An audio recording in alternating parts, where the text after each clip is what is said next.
Сакам дома! Така се вика оваа книга од Јасминка Петровиќ, од која сакам да ви прочитам еден краток дел.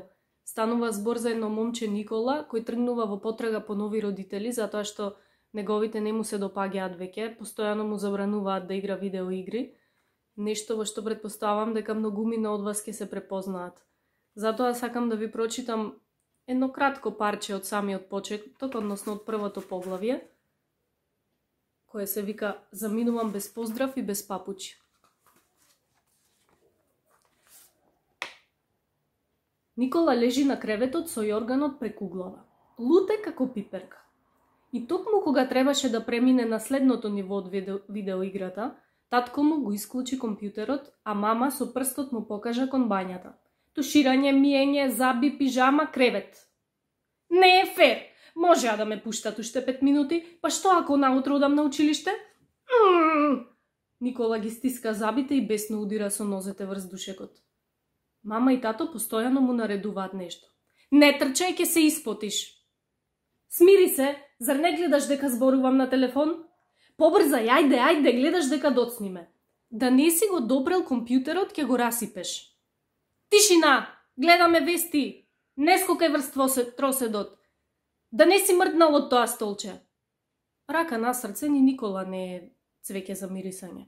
Меѓу келерабата и пржените компирчиња, секогаш го одбира она што е помалку здраво. Меѓу чоколадо и јаболко, секогаш го одбира посладкото. Меѓу молчењето и зборувањето, секогаш го одбира она што мама ќе ја изнервира повеќе. Меѓу напред и назад, секогаш го одбира она што помалку му одговара на тато. Меѓу сакам и не сакам, секогаш одбира не сакам.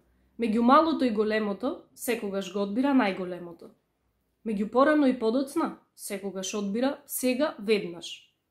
Се насе во тоа семејство никој не е совршен, но тоа веројатно и нормално, нели?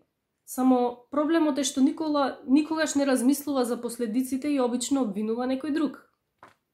Моите родители се грозни. Сите имаат подобри родители од мене. Каква е оваа неправда? Крајно време е да ги сменам. Вака Никола си мрмори за себе. И така падна одлуката.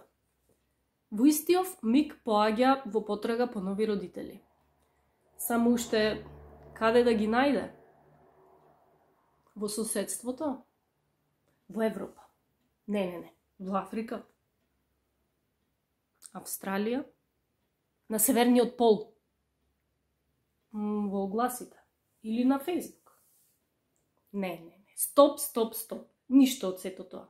За едно толку симпатично и умно момче каков што е Никола, родителите можат да се најдат само на некоја друга планета.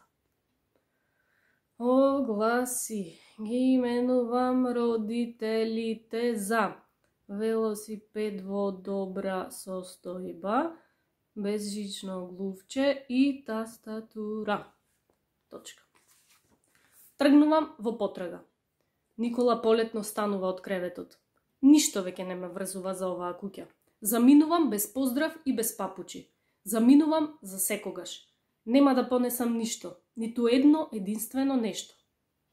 Никола прави 2 чекори и малку како да подразмислува. Сушност, ќе го земам монструм. Ќе ми се најде.